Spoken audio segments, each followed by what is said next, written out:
Is welcome to Make Your Own Fun. I'm here with K.R. Morrison, author of this amazing collection of poets. Yay! People can see it's a real book. It exists from Paper Press. So congratulations on that. Thank you. So are you out on tour doing your little promotional stuff? I am. It's funny. I've heard that word used. You're on tour. I didn't really plan it that way. I just planned to do some readings now that we can finally go places. And then one reading led to another reading, and yeah, I guess I'm on a kind of tour. It sounds better than my comedy group in college. We were at Kent State. We used to say we were doing a world tour of Kent, Ohio. People were like, I'm like, just forget it. So let me ask you, so how has living in San Francisco, which has such a rich, literary history, informed your writing, do you think? Oh, man. Well, I think there's more than one answer to that. There's the city itself, I think, is its own. I was on a different podcast where we were discussing the way the city's like a psychic seaport. It's got that history. It's got almost like ghosts in the sidewalk,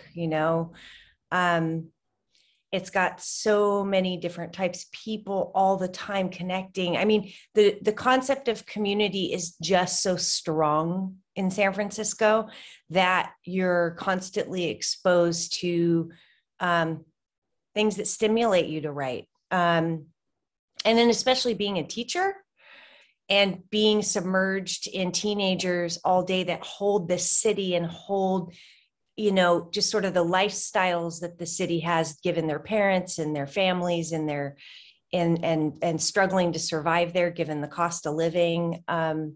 It's just it sucks pretty much everywhere right now, cost of living, like with gas, like oof. I know. And but it makes for a lot to write about. I think in that sense, San Francisco informs my writing, but I don't know that, a lot of places inform my writing. A lot of poems in that book actually weren't written in San Francisco. So. Well, I had to take a stab. So reading the book, I want to say that your writing has kind of an ethereal quality to it. Thank you. So there's a lot of, I get a sense of appreciation for nature and magic, and maybe even some early like Stevie Nicks influence, possibly. I don't know if you were ever singing in front of a mirror with a hairbrush or anything like that, but just what I got, so I wanted to know if you wanted to kind of speak on that and kind of, sure. Because I mean, that's just like surface stuff, but I guess that kind of ties into the previous question of, do you feel that that's like a natural thing that kind of informs everything? Like if you're out in like a park or something like that, you just feel really attuned and like really at home. Yeah. So yes. And I was going to say the same thing in terms of your first question. This is more, I think what informs my writing is, just this sort of channeling of elements and how they live inside us. And they're in a way, they're like roadmaps back to ourselves when, you sort of submerge in earth or water or air or fire. And you sort of get back to light, which can't really be done without walking through the dark, which is why the name Cauldrons, which is why you see so much kind of shadow work happening in the book. The belief that sort of peace and a sense of oneself and a sense of understanding themes like love and ancestry and struggle is only found by walking through those shadows that are made by light, and these are these are, I guess I'd call them concepts, but for me, it's really a lifestyle that definitely informs my work. I mean, regarding Stevie Nicks, I think it's just that the things that inform me inform her, you know. She was a moon lady herself, and which I didn't know about her till later. And he getting to know who she was in the band more, and then looking into songs that she had like Rhiannon and stuff. But yeah, I think we just have a lot in common in terms of being moon ladies. So here's an interesting one that I thought of last night, and I had to write all these down. But oh, great. so something that happened when you were younger, let's say, that you either, you know, couldn't get your mind around or couldn't like really express around at that age, that you didn't write about until you were, or feel comfortable enough to like write and share when you were older. Can you think of anything like in particular? Like, could be a good thing, could be a bad thing. Yeah. Two things come to mind. I'll do the heavy, I'll say the heavy one first, and we'll end with the light one. Assault. Oof. And, you know, going through things as a child that not only could I not write about it, I couldn't even really speak about it. And I had it, you know, like most young girls, those close friends that knew things. But beyond that, I didn't start writing with courage about those experiences till briefly before this book. And back to your first question, what informs my writing from San Francisco? I'm realizing through the question, you know, people that identify as women in San Francisco have inspired me, and Bay Area, I should say, because some of these women come from Oakland, inspired me to have the courage to be able to be more open about those kinds of experiences. So that's one. And then my mother, which is, I don't know, kind of doesn't answer your question, because she's actually how I started writing poems when I was younger, a very sad one. And I remember the main lines of that poem, and looking back, that's how this all started. And I was about 12, but it was always hard to write about her. It was always lousy writing. It was just too marred in feelings. And then when I lost her, which will be 7 years ago this month, the end of the month, I started to really flow with regard to not only writing about her, but the sort of generational legacies, for better or for worse, that she carried and that I carry, and that I sort of work through in order to heal. Wow. I'm glad I asked that question. So in kind of reviewing some of your YouTube clips and things from your readings, and you kind of come across as someone who music is very important to in your life and in your expression.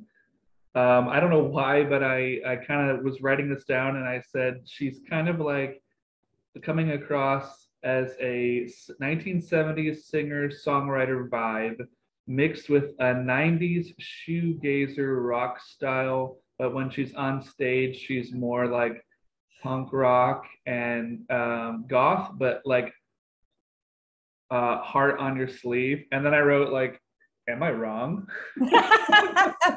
All the food groups in there. Right? I dig it. That's, wow. I'm flattered. It's just one of those things when you're late, like writing like questions late at night, you're like, I don't want to write the stereotypical crap. Like, oh, this is pretty good. So yeah, I don't know. I mean, it's just interesting because there are people that just write for the page and they submit their work to journals and stuff, and then they don't ever go to open mics. And then there are people that, you know, like you were saying earlier about being part of that community. And I definitely got that feeling when I went to San Francisco, where there is, of course, the downtown, you know, Market Street, that whole area. And then everything else, like outside of like that 6 or 8 block radius, just feels to me like being in a connected neighborhood. Yeah. And like I've lived in LA now on and off for like almost 20 years, and I never got that feeling. Yeah. So when I went to San Francisco and I went to open mics there, it was just like there could be a dude that just he has his shirt off and it just says soy bomb on his chest, and you're just like, that's Ralph. Yeah. You know what I mean? Like whereas in LA, people are like they're trying to like sell you something, and like everybody's got their thing that with their business card. And in San Francisco, it's just like that's just Ralph or whatever. That's So I think I had a question in there. Oh, I love this. I love this, and I'm relieved to know that I'm not crazy, because I have the same feelings in terms of LA versus the Bay Area. And it's probably at the heart of why I never ever tried to submerge in LA. And I don't want to get really too much into criticizing it, but I just Trust me, you can, because everything you can think of or you're thinking well, it's just of people, it's pretty much true. Like I'm originally from Ohio, so yeah. when I first came to LA, I was just like, oh, it's gonna be like this, and I was just like, oh, it's basically a dark alley gutter. Yeah.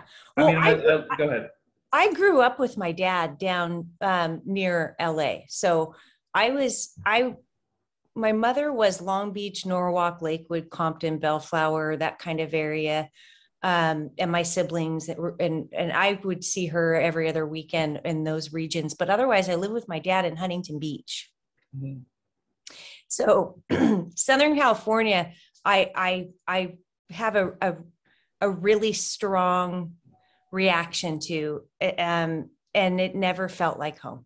It just never did. And I remember discovering San Francisco, and it was the first time I ever really felt like I belonged somewhere, and that it was a place where I could actually discover myself on my own terms and evolve and be more than one thing. And growing up the way I did, and it's nobody's fault, but I think just in light of the circumstances of my childhood, it felt like being more than one thing was always a struggle. You know, my mother's communities were just so very different than my dad's. My siblings were so very different than me.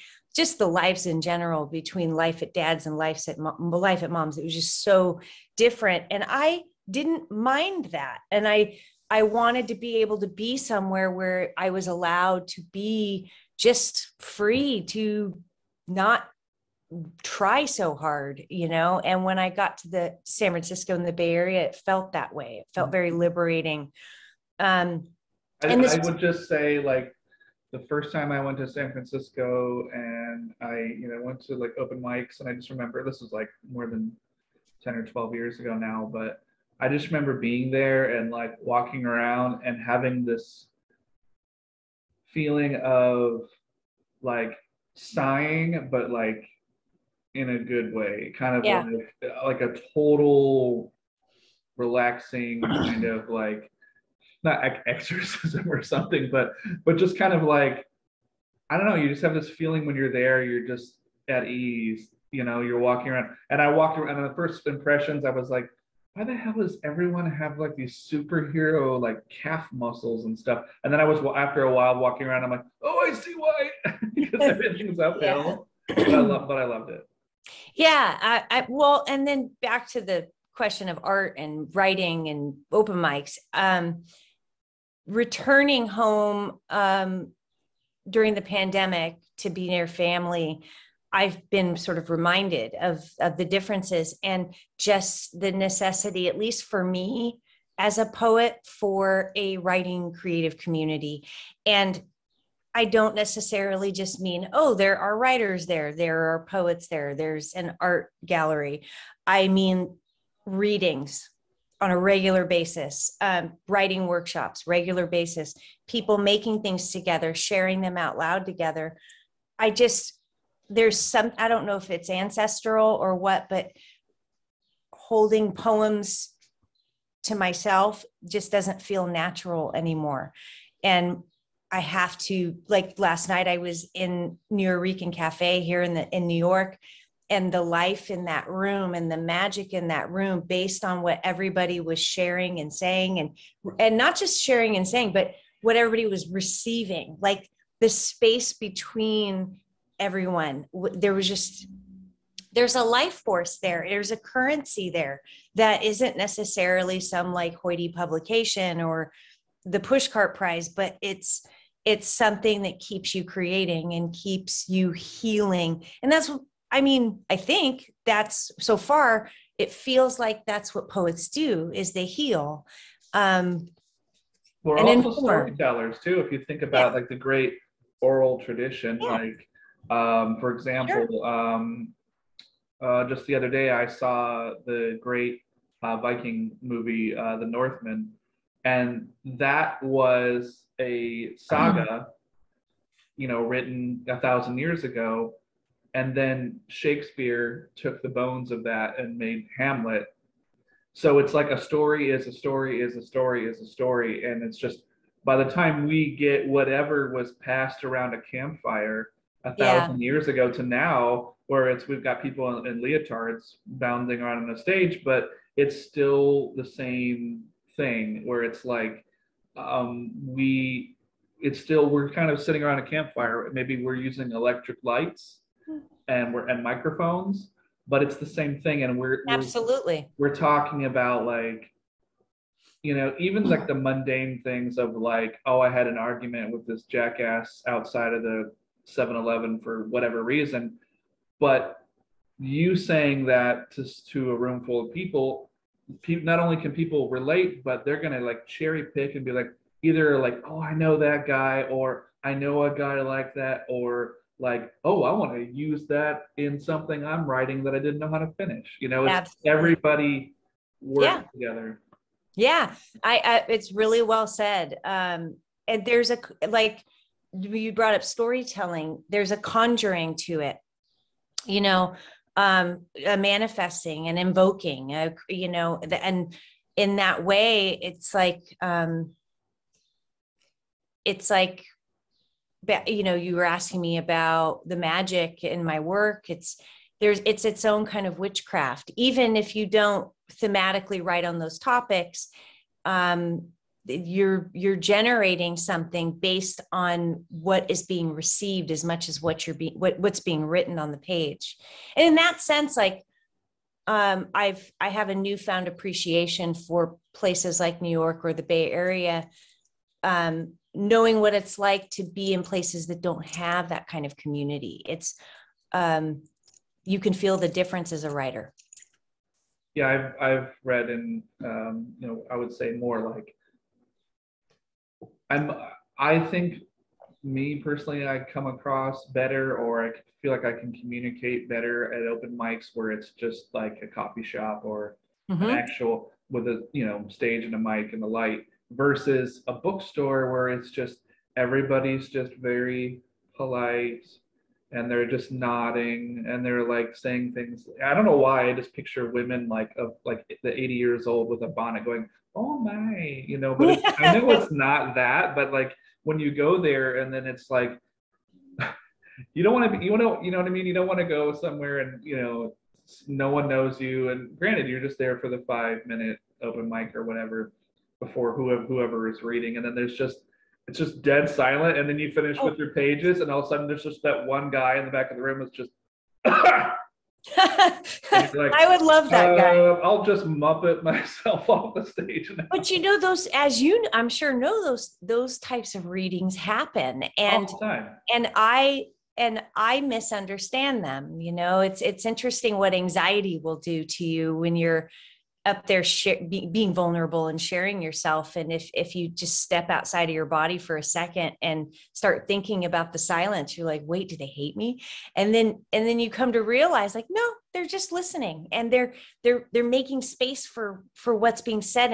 And some people just, there's people that, you know, shout back and receive back. And then there's people that don't, they have to just sort of absorb. And it's just easy to misunderstand all that. Oh, you know? Yeah, and I can misunderstand, but I can also see like the guy in the third row that's just doing this like loudly, like And then you just want to like poke him with the broom handle or something. And he's like, huh? Is it coffee? How does it work? But so let me ask you this. So I haven't read the book. Would you say that clearly they come across to me as like personal poems, but I feel like in everyday life as writers, we could say like personal poems or pieces versus like people watching or character pieces. Do you kind of find yourself easily going between those modes? Yeah. Sometimes they begin about me, but don't stay there. And sometimes they begin about others, and in them I find myself, and sometimes it's both. And yeah, all the above. Well, here's something that's happened to me a few times at open mics, which is I try to say, and it's hard for a lot of people to understand, especially if they're just kind of getting into writing poetry, no matter their age. But when I say I, like the letter I in a poem, it doesn't always mean me. Or if it's something you wrote like 20 years ago and you're like, oh, well, this will fit with whatever the theme of their thing is, and you dust it out, give it some air, and then you're reading it, and then you're like, I don't even remember this person who wrote this, like who I was. Yeah. So you're now a character 20 years later. That's a character. You're no longer that person. So it's Sure. like you have to get into that space, and then when someone will come up to you and they'll talk about connect, and you're just, sometimes I've had to just be really honest and say like, I that was like 25 years ago, and I was in college and going through this thing, and I thought, I could put it out and people could relate. And the woman was like, oh, and I did, and I related on this level. But to you yourself, it's kind of like that old music industry thing where they say, just play the hits. But you can't, the Rolling Stones can't relate to Satisfaction. They were like young men when they wrote that, that's, talking about TV commercials and things in the lyrics. And now that's just the automatic encore. You know what I mean? Yeah. I don't know. I mean, one thing I'm noticing about myself now that I'm getting a lot older is that, we're like our poems ourselves, and we're always under revision, and we're always like becoming a new poem, if you will. And like I remember my mother telling me, it was briefly before she died, about that my whatever I make, like art wise, it doesn't just belong to me, and they're not mine to keep, and they're certainly not mine to live inside, like I trip out at the things that I've written that I can't remember writing, and I mean really deep stuff that I find, and I'm like, whoa, it's weird. And it's almost like, what channeled me then, or I have a collection of poems that probably really suck, which is, I need to revise them and see if I would so love it if you put out a book with that title. I mean, you never would in a million years, but it's like, I always, I probably won't. So honest, it's like, here's a collection of poems that probably. Yeah, I probably am not going to do one that. One of those like Fiona Apple, like long titles, No, I'm good.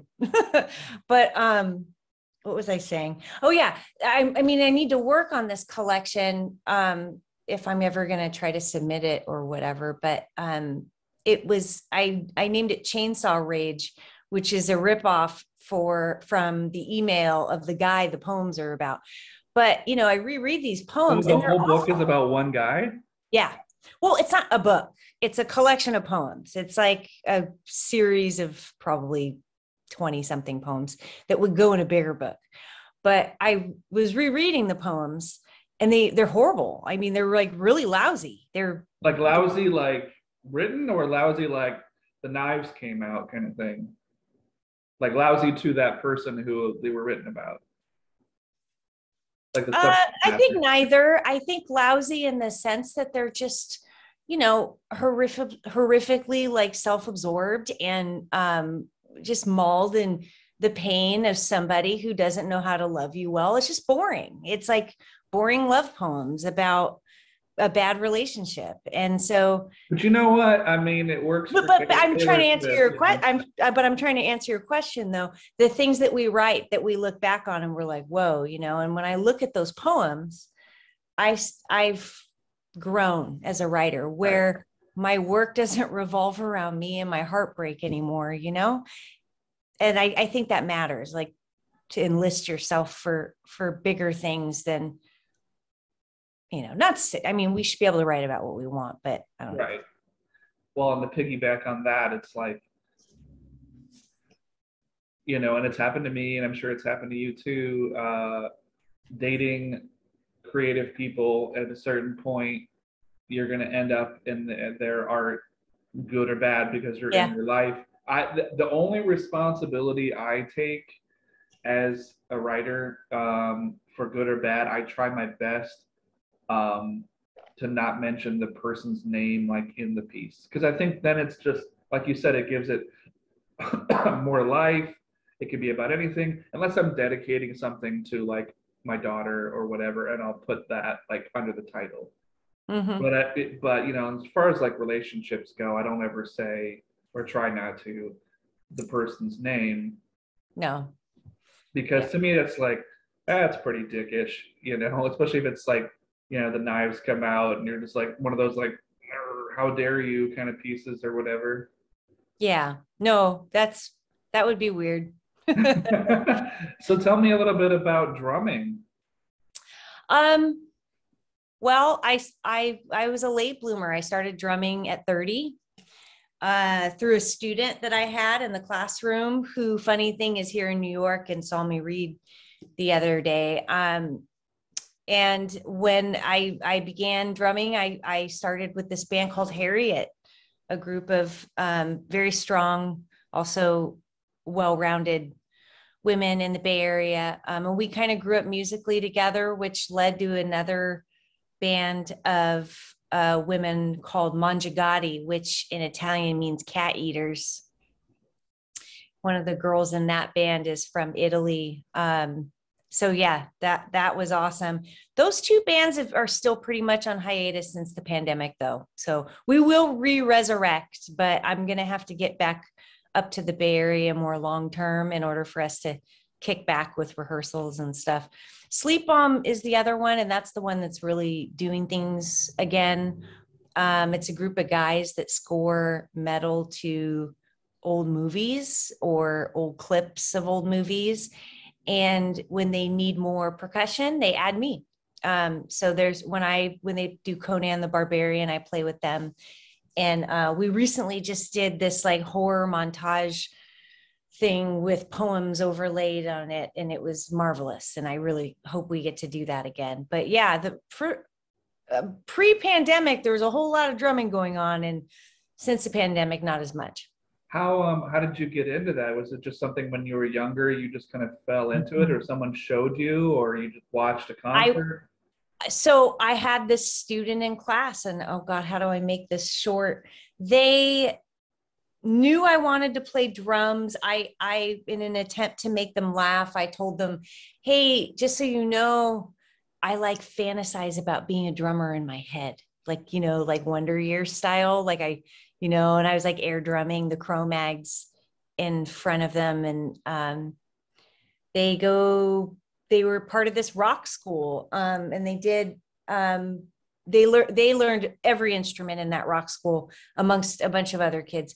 And one day they return and say, hey, rock school starting an adult program, and I signed you up for drums. And I was like, ooh, you know. And I mean, at the time I was working like 80 hours a week as a teacher. I was a political organizer. I was just doing a lot. And I looked at them and I said, I can't do that. And they're like, no, of course you can.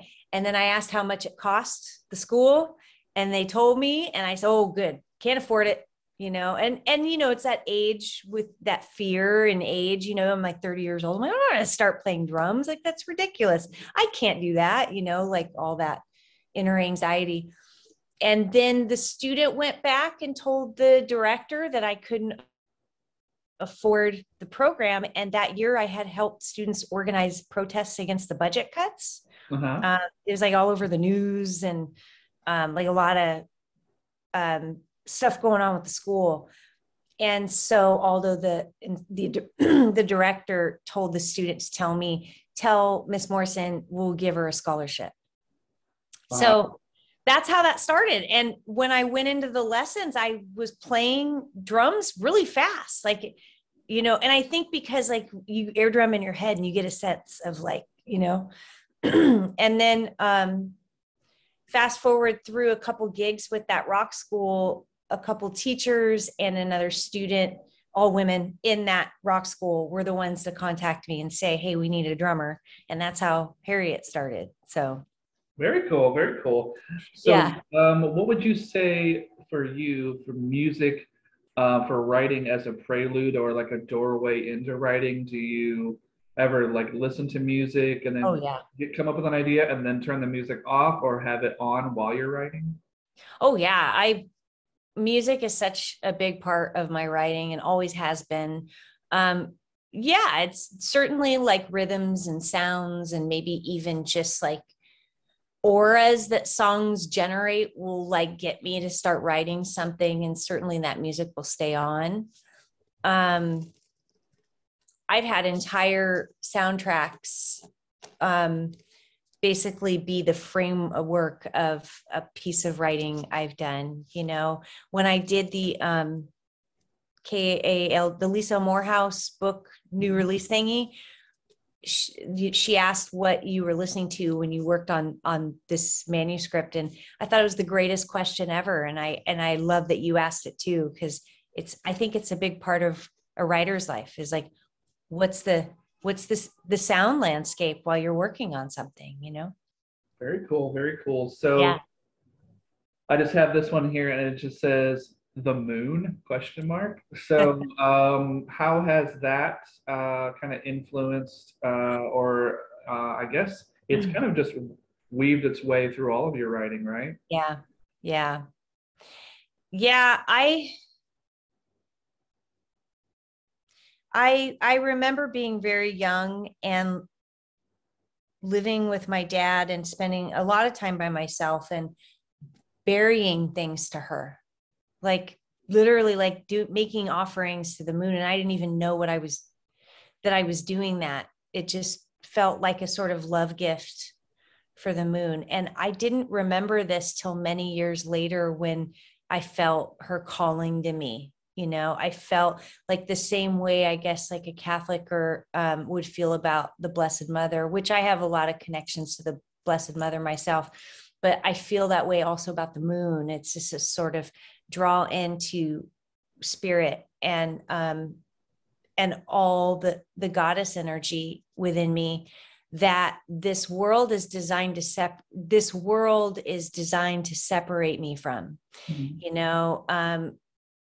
And I had this Scottish witch from Glasgow explain it so beautifully to me about the way our mind, body, and souls just sever with every worldly experience, especially in our childhoods. The abuse and the war and the things we see on the street, all the things that just sort of rip us from our higher selves. And moon work and the moon has been my way back to that balance, and her cycle, and following her cycles has allowed me to find my own cycle. And it's interesting, as a writer, as a drummer, like we have those cycles, we have those cadences, and any eras of mental health issues I've had have been getting out of that cadence, getting out of that sort of balance of divine feminine and divine masculine within myself. And the moon helps me sort of, get back there. And with regard to my work, it's just, I don't know how not to have her as part of that journey through what's in my cauldron, which in the case of that particular collection was unraveling a lot of wounds I had around love, whether romantic or mother or familial, or love of, there's the poem in there, One Nation Under Murder, and just the heartache of what the country is going through with this conflict between police and people, and how many people are just nourishing their resentments and struggles and sorrows rather than healing anything as of now, and yeah. Right on. Well, I'm getting a little warning here that we only got a few minutes left on the Zoom, but I just wanted to ask you before we wrapped it up, what's next for you? Do you have any other projects you're working on, getting ready for this year? Yeah, I have about 3 chapbooks in the making. One about growing up, which will probably become more than a chapbook. And then one about a kind of tribute to women that I've been wanting to do for a really long time.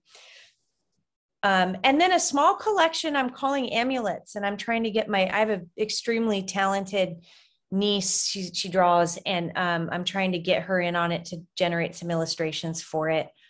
And then I got a big one called From Her Wrist that I'm working on, and that's the mothership.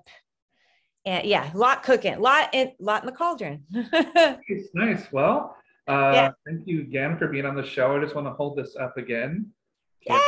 I got mine too, because I didn't know if you'd want me to have it. So no worries. Yeah. And before we get off here, I'll just say if there's any social media that you want to plug, or like a YouTube or your website, anywhere people can find your work. Yeah, so I don't have a website yet, but I'm on Instagram. I'm KR Morrison Poet, like all one word, KRMORRISONPOET. And Facebook, same thing, KR Morrison. And on there's a link to buy my book, but also anybody can contact me if they want to buy it. I imagine I gave you the info to post it this. Yeah. So there's that. But yeah, thank you for having me. This is cool. Especially go ahead. What were you gonna say?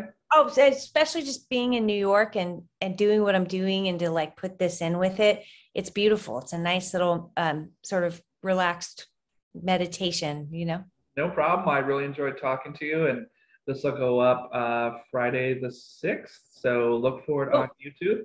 And thank you so much again for being on the show, and just enjoy your time in New York. Thank you. No problem. Have a good one. Bye. Bye.